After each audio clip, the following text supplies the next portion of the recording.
from New York, Late Night Show with Mike Siddiqui. السلام علیکم خواتین و حضرات. پاکستان میں آج جو انتشار ہے اور جس بلا کی مایوسی ہے، آج سے پہلے کبھی ایسا نہیں دیکھا، ایسا نہیں سنا. اس انتشار کے ذمہ دار ہم آپ سب ہیں. یہی آج میرا موضوع ہے اور اس پہ شاید تھوڑا سا ٹائم زیادہ ہو جائے، لیکن بیئر ود می، بہت امپورٹنٹ باتیں ہیں. ملک کی سب سے بڑی جماعت جو ہے وہ اس وقت پاکستان میں انتشار پھیلا رہی ہے. دشمن ممالک کے کہنے پر پاکستان کی فوج کی کردار کشی کر رہی ہے. جو کچھ اس کے بس میں ہو رہا ہے اپنا کرپشن چھپانے کے لیے وہ کر رہی ہے. اچھا دیکھیے، کچھ حقائق ایسے ہیں کہ پاکستان کی سیاست میں فوج کا بڑا کردار ہے، یہ ہمیں ماننا چاہیے. دنیا میں ہر ملک میں فوج کا کردار ہوتا ہے، ایسا نہیں، اسٹیبلشمنٹ کا ہر جگہ کا کردار ہوتا ہے، لیکن ہمارے ہاں جس طرح کا ہے وہ بہت زیادہ ہے اور بہت مختلف ہے. یہ پہلی بات. اچھا دوسری بات یہ کہ میں چاہتا ہوں کہ جلدی سے ہم حقائق پہ نظر ڈالیں. اچھا دیکھیے، آج کل بھی عمران خان کے ساتھ آلموسٹ حکومت ہی کر رہی ہے فوج بھی، ان کے پارٹنر ہے ایک طریقے سے. اور ابھی تک جتنے فیصلے ہوئے ہیں فوج کی جانب سے، ایک فیصلہ میری نگاہ میں صحیح ہوا، باقی بڑی تعداد غلط فیصلوں کی ہے. جو صحیح فیصلہ ابھی تک فوج نے کیا وہ یہ ہے کہ انہوں نے نواز شریف کے اور وہ جو ہے ایاز مردود اس کے بیان کا کوئی جواب نہیں دیا، تو وہ بہت ایک اچھا مطلب اسٹریٹجی تھی ان کی. باقی جو کچھ وہ کر رہے ہیں وہ غلط ہے. دیکھیے، نواز شریف باہر کس کے کہنے پہ گئے؟ اگر فوج نہ چاہتی تو کبھی بھی نہیں جا سکتے تھے. غلطی، غلط فیصلہ. شہباز شریف آج جیل میں جو ہے عیش کی زندگی گزار رہے ہیں. کوئی آج تک ان کو ایک تھپڑ، ایک ہنٹر نہیں پڑا ہے. وہ وہاں پہ 5 اسٹار کی فیسلٹیز ہیں، وہ لوگوں سے نیگوسیشن بھی کر رہے ہیں، ان کو ملاقاتی بھی آ رہے ہیں، سیاسی تراکیب بھی جوڑی جا رہی ہے، گھر سے تازہ کھانا پھول بھی آ رہے ہیں. دیکھیے، جب تک آپ سزا نہیں دیں گے تو وہ پیسے آپ کو نہیں دیں گے جو انہوں نے لوٹے ہیں. جب ہمارے آرمی چیف صاحب جنرل قمر جاوید باجوہ، میں ان کو بڑا پسند کرتا ہوں کیونکہ میں ان کو بڑا سنسیئر اور کام کرتا ہوا دیکھتا ہوں ہمیشہ. ادھر جا رہے ہیں، ادھر جا رہے ہیں، ملک کی خاطر، اپنی کچھ ملک کی خاطر کر رہے ہیں. لیکن ان کی کتنی بڑی غلطی تھی کہ انہوں نے جب ان کو کورونا ہوا شہباز شریف کو، تو ایک ایسے چور ڈاکو کو فون کیا ہمارے چیف نے کہ جو کال بنتی نہیں تھی، یار بنتی نہیں تھی، اس کو فون کر دیا طبیعت پوچھنے کے لیے.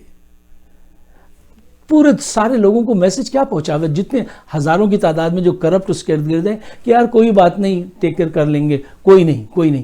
یہ سچویشن پہ سب بڑا اثر پڑتا ہے جب کوئی بڑا ایسا ایکشن لے. آج نانی جو ضمانت پہ ہے وہ کیسے بکواس کرتی پھر رہی ہر طرف، کوئی ایکشن نہیں ہے. آپ لوگوں کو پکڑتے ہیں، چوروں بدماشوں کو، اب وہ پھر جیل میں جاتے ہیں تو 5 اسٹار ہوٹل، باہر پھر ان کی ضمانت ہو جاتی ہے. یہ چکر چلے جا رہے ہیں، قوم دیکھ رہی ہے اور پوچھ رہی ہے یار یہ چکر کیا بھائی، کہ نئے پکڑتی ہے تو وہ جج رہا کر دیتا ہے اور ضمانت ہو جاتی ہے وہاں، اس کے بعد وہ پھر وہی بدماشیاں شروع کر دیتے ہیں، کوئی پوچھنے والا نہیں ہے. یہ ہو رہا ہے. ان کو سزائیں کب ملے گی اور ان کو سزا ملنے میں کون سی چیز مانے ہیں؟ اگر آج فوج چاہے تو عدالتوں پہ پریشر ڈالتی ہے فوج، یہ بات مانیے آپ، تو اچھے کام کے لیے بھی ڈالیے کہ یار ان کو سزا دلوائیے. یہ دیکھیں، میں جو بات کہوں گا سچائی اور اپنی ایمانداری سے، صرف اپنے ملک کی حفاظت، اس کی بقا کے لیے کہوں گا. تو کچھ لوگوں کو برا لگے گی تو آپ پلیز برا مانیے، لیکن زیادہ برا نہیں مانیے. اچھا دیکھیے، کچھ لوگ آج کل ایسے سوالات مجھ سے پوچھتے ہیں کہ جن کا اگر میں فوری جواب دوں تو وہ اور زیادہ کنفیوز ہو جائیں گے، کیونکہ یہ ایک ایسا انفائنائٹ گیم ہوتا ہے پولیٹکس جو ہے، کہ اس میں جب تک کہ آپ کو پورا بیک گراؤنڈ نہ پتہ ہو اس وقت تک جو ہے آپ کے لیے بڑا مشکل ہوتا ہے کہ آپ اس چیز کو سمجھ پائیں گے. فار ایگزامپل، تھوڑی سی میں چاہتا ہوں ہسٹری کو جلدی سے ہم ورق پلٹیں. میں آپ سے بلٹ پوائنٹس میں بات کروں گا اور کبھی کبھی فاسٹ فارورڈ کر کے بہت تیزی سے آگے بڑھوں گا کیونکہ ٹائم ہمارے پاس بہت مختصر ہوتا ہے. یہ پاکستان کی ہسٹری پالیٹکس کی اور فوج کیوں آتی ہے, یہ تو ایک ایسا سبجیکٹ ہے جس پہ 3 گھنٹے چاہیے, یعنی 180 منٹ, اور میرا پروگرام میں چاہتا ہوں 8 سے 10 منٹ میں ختم ہو جائے, یا شاید آج زیادہ ٹائم لگ جائے.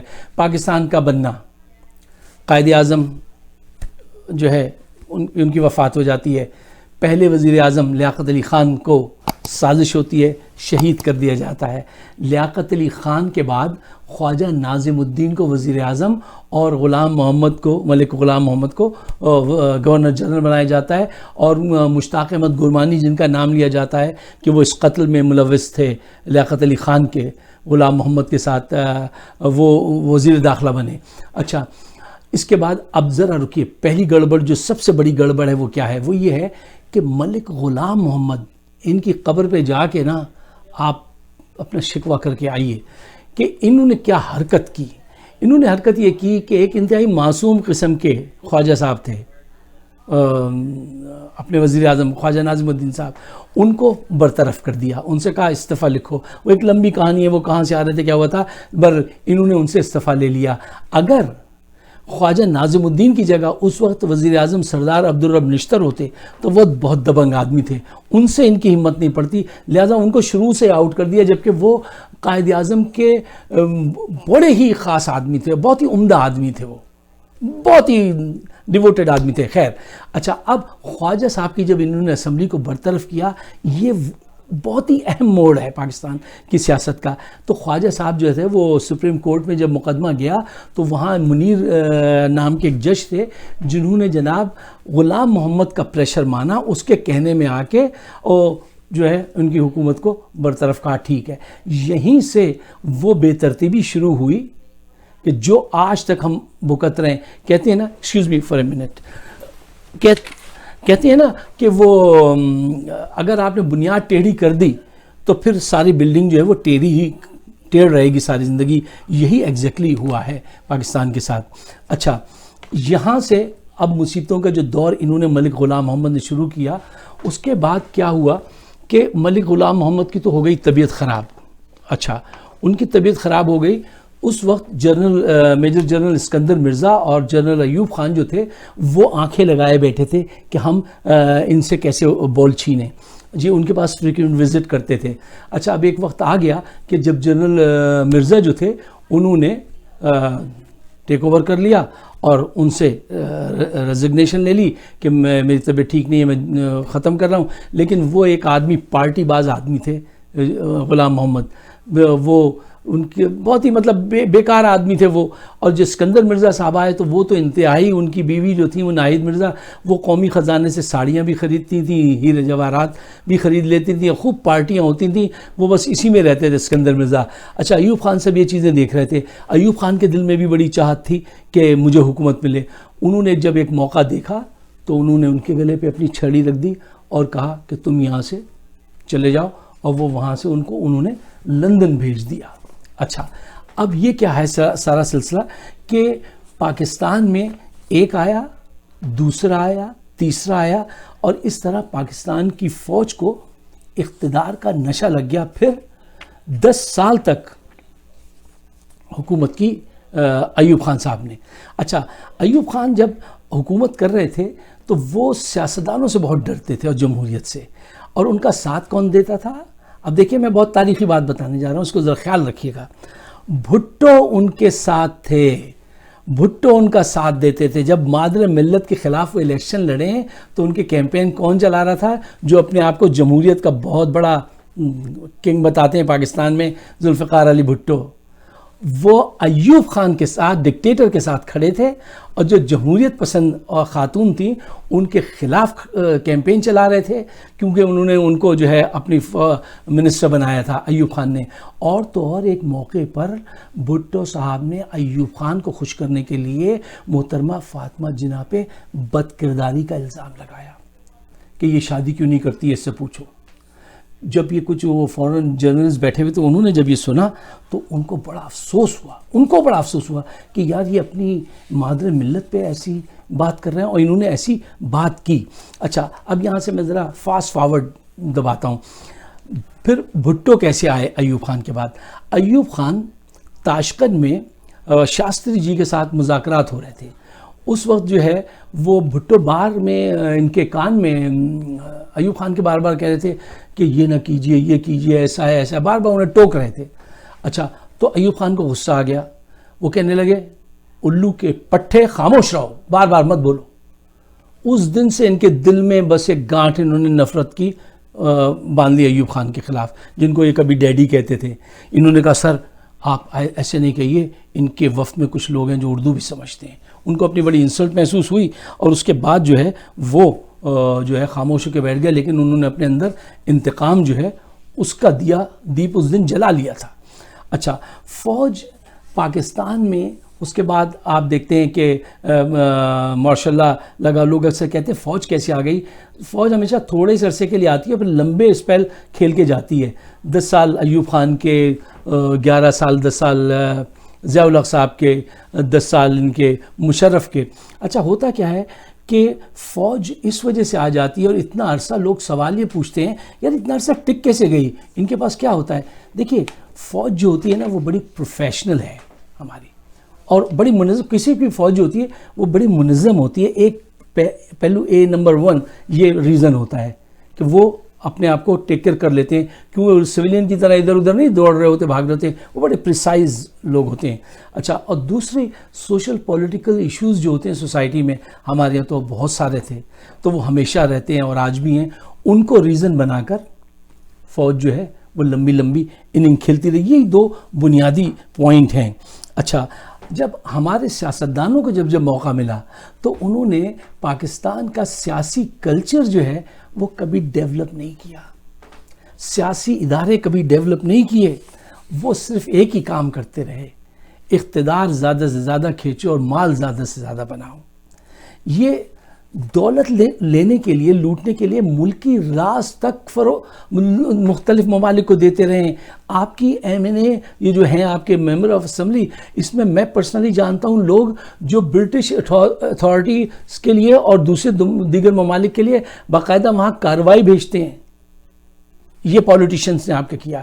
آپ کا ایٹمی پلانٹ جو ہے، اب کچھ باتیں میں آن ایئر کہہ نہیں سکتا، بہرحال انہوں نے حد کر دی لوٹنے کی. اچھا، فوج جو ہوتی ہے وہ باہر بیٹھی دیکھ رہی ہوتی ہے کہ کیا کیا ہو رہا ہے. اس کے پاس ایک بڑا آلہ ہے ISI کا، وہ ہر ایک کی خبر رکھتے ہیں، کہاں اکاؤنٹ کھلا کیسے، اور ہمارے پاس بڑی جینیس قسم کی ISI ہے. اچھا، وہ دور سے دیکھتے ہیں، جب انہیں موقع ملتا ہے تو پھر وہ آتے ہیں اور پھر وہ لمبی اننگ کھیلتے ہیں. اور ایک بڑی بدنصیبی پاکستان کی یہ رہی خواتین و حضرات کہ پاکستان کو لیاقت علی خان کے بعد کوئی سنسیئر کرسمیٹک لیڈر نہیں ملا. یہ اب ملے کچھ اپنے عمران خان صاحب، ٹھیک ہے نا، لیکن ان کا گلا چاروں طرف سے 5-6 مافیاز اور نون لیگ اور کرپٹ لوگوں نے ایسے پکڑ لیا ہے کہ یہ ہل نہیں پا رہے ہیں. لیکن یہ کرسمیٹک بھی ہیں اور آنیسٹ بھی ہیں. آنیسٹ ایک اور ہمارے وزیر اعظم تھے، مجھے بزرگ نے بتایا، چودھری محمد علی، ایک ہمارے 1955 ٹو غالباً 1956 میں ایک پرائم منسٹر تھے. وہ ایک ایماندار آدمی تھے. ان کو بھی ملک غلام محمد نے اتار دیا تھا، ووٹ آف نان کانفیڈنس ان کے خلاف کر دی تھی. وہ اتنے شریف آدمی تھے چودھری محمد علی صاحب کہ وہ جب وہ نہیں رہے وزیر اعظم تو ان سے جا کے کہا گیا کہ آپ جو ہے اپنا آپ بیمار ہیں، علاج کرانے لندن چلے جائیں، حکومت پیسے دے گی. تو چودھری صاحب کی شرافت دیکھیے، چودھری صاحب کہیں گے نہیں، میں نے جب تک ایز اے وزیر اعظم کام کیا مجھے اس کی تنخواہ ملی ہے، اب میں یہ ڈیزرو نہیں کرتا ہوں، میں نہیں لوں گا. پھر اس کے بعد ان کو ایک دفعہ اور ضرورت تھی، بہت ان کو زور دیا گیا تو انہوں نے غالباً 15-20 ہزار روپے جو ہے وہ لے لیے تھے اور وہ بعد میں قسطیں لگا کے حکومت کے خزانے میں جمع کرا دیے. ایسے لوگ گزرے ہیں، لیکن اکا دکا ہی گزرے ہیں. باقی اس کے بعد لائن لگی ہوئی ہے ایسے لوگوں کی جو صرف پیسے کے ہوس میں آئے اور پیسہ لوٹ کے چلتے رہے. اچھا، اب دیکھیے فوجی حکمران جب آتا ہے پاکستان میں تو وہ کام کرتا ہے اس وجہ سے کہ اس کے پاس کوئی سیاسی قوت تو ہوتی نہیں ہے، تو وہ دکھانا چاہتا ہے کہ وہ اپنی اوتھینٹسٹی کیسے ثابت کرے، اپنی لائلٹی کہ بھئی میں کچھ کام کروں. جیسے ایوب خان نے ڈیم بنائے، ٹھیک ہے نا، انڈسٹریل ایریاز ڈیولپ کیے، انہوں نے بہت کام کیے. اچھا، ساتھ ساتھ مشرقی پاکستان کی ریڑھ مار دی ان کی پالیسیز نے، اور ان کو پرواہ نہیں تھی، صرف اپنی حکومت کو بچانے کی طرف زیادہ سوچتے تھے. ایسٹ پاکستان میں محرومیت پھیلتی رہی. ایک دفعہ انہوں نے بڑی نفرت سے کہا تھا، پتہ نہیں کیا جملہ تھا کہ یہ چھوٹے قد کے لوگ، کچھ ایسی بات کی تھی، خیر جو اب میں بھول گیا. اچھا، تو یہ جو ہے جب تک پاپولر رہتے ہیں یہ ملٹری لیڈرشپ تو یہ حکومت کرتے ہیں، اور جب یہ اکتا جاتے ہیں، جب کمپلیکیٹڈ قسم کے سوشل ایشوز آتے ہیں نا، اور پولیٹیشین ان کو جو ہے رب کرتے ہیں ان کی نوز، اور ان کے گرد ایسا تالی بجاتے ہیں، ایسی تالی ان کو لگاتے ہیں کہ پھر یہ بھی جو ہے نا گیو اپ کرنے لگتے ہیں. اور عوام کی بھی جو ہوتی ہے، عوام کی سائیکی کو سیاستدان جانتا ہے، وہ ان کو ایسے بلیک میل کرتا ہے کہ پھر ان کو اپنا بوری بستر جو ہے وہ رخصت کرنا پڑتا ہے. اچھا، ایک اور اہم بات آپ نوٹ کیجئے گا، پاکستان میں جب بھی فوجی حکومت آئی ہے تو جو دوسرے ممالک ہیں وہ بہت خوش ہوتے ہیں. کیوں؟ دو ریزن سے. ریزن نمبر 1 کہ جو بڑی قوتیں تھیں ان کے لیے یہ آسان تھا کہ اگر ہمیں کوئی بھی کام کرانا ہو تو جمہوری حکومت ہوگی تو اس ایوان میں جاؤ، اس ایوان میں جاؤ، یہ سب کرنا پڑے گا. فوجی ڈکٹیٹر ہو تو ایک ہی آدمی ہمارا کام کر دے گا. ایک تو ریزن. دوسرا ریزن یہ کہ بڑی قوتیں یہ جانتی ہیں کہ اگر طویل عرصے تک فوج حکمرانی کرے تو پھر وہ فوج جو ہے وہ کمزور ہو جاتی ہے، اس کے اندر وہ اسپرٹ نہیں رہتی، اور اس کی ظاہری بات ہے یہ سب چاہتے تھے کہ پاکستان جو ہے وہ کمزور ہو جائے. یہ سارے جتنے ممالک پاکستان کے دشمن ممالک تھے. اب پاکستان کی صورتحال یہ ہے کہ ماضی کے تلخ تجربات کو ذہن میں رکھتے ہوئے جنرل باجوہ صاحب اور ان سے پہلے کے کچھ لوگ جو ہیں گزشتہ 25-30 سال سے، جب سے ماشاء اللہ نہیں لگائے ان کے جانے کے بعد، مشرف صاحب کے بعد جتنے بھی جنرل آئے وہ یہ بات سمجھ گئے، لیکن وہ ابھی تک they are still dubious or you can skeptical about the politicians کہ یہ بدماش کہیں کچھ بیچ نہ کھائیں، گھر کے سارے چراغ نہ بیچ دیں. کیونکہ یہ اگر میں آپ سے یہ بتانے لگوں کہ پولیٹیشنز نے کیا کیا بیچا ہے تو آپ حیران ہو جائیں گے، میرا سارا ٹائم نکل جائے گا. تو وہ آپ خود دیکھ لیجئے اور آپ کی نگاہوں کے سامنے ہے کہ انہوں نے کیا کیا بیچا اور آج تک کیا کیا یہ بیچ رہے ہیں. اچھا، لیکن ایک بڑی غلطی، فوج نے بیک ڈور سے تو حکومت کی ہے، اس 30 سالوں میں حکم اپنا چلایا ہے. اچھا، یہ کس کے پروردہ ہیں؟ نواز شریف صاحب. یہ فوج کے ہی پالے پوسے ہوئے ہیں نا، اور کون لایا تھا ان کو فوجی لائی تھی. اور آج یہ کیا کر رہے ہیں؟ یہ فوج کے ساتھ وہ کر رہے ہیں جو ایک دشمن بھی نہ کرے، انتشار پھیلا رہے ہیں ہر قسم کا. مطلب ہے کہ انہوں نے تو وہ گن تھانی ہے جیسے کوئی جا رہا ہو اور کوئی بدماش گنڈا آ جائے روبر اور گن نکال لے اور کہہ دے give me your money or your life. تو ان کی بھی وہی ہے، this is the story of worst ever corrupted leader of Pakistan, Nawaz Sharif. تو ان کی وہی حرکتیں ہیں کہ لوٹ لوٹ کے انہوں نے ملک کی بنیادیں کھوکھلے کر دیں، اور 30 سال میں ایک ایسے ورکر جو ہے ان کی ٹریننگ کی ہے ان دونوں جماعتوں نے کہ جو غلط کو صحیح سمجھتے ہیں. آپ کسی بچے سے جا کے پاکستان میں بات کیجئے کہ نہیں یار یہ بات غلط ہے یا یہ بزنس ایسے نہیں، یہ بزنس اور سیاست کو انہوں نے وہاں پہنچا دیا ہے جہاں منافقت، مکاری، دغابازی کا نام سیاست ہے. اور اچھا بزنس مین ہے، وہ کہتے ہیں انکل آپ کو نہیں پتا یہاں یہ نہیں چلتا. ساری غلط حرکات کو وہ صحیح سمجھتے ہیں اور صحیح کو غلط سمجھتے ہیں. اب سوال یہ ہوتا ہے کہ ان حالات سے نپٹا کیسے جائے، کون نپٹے؟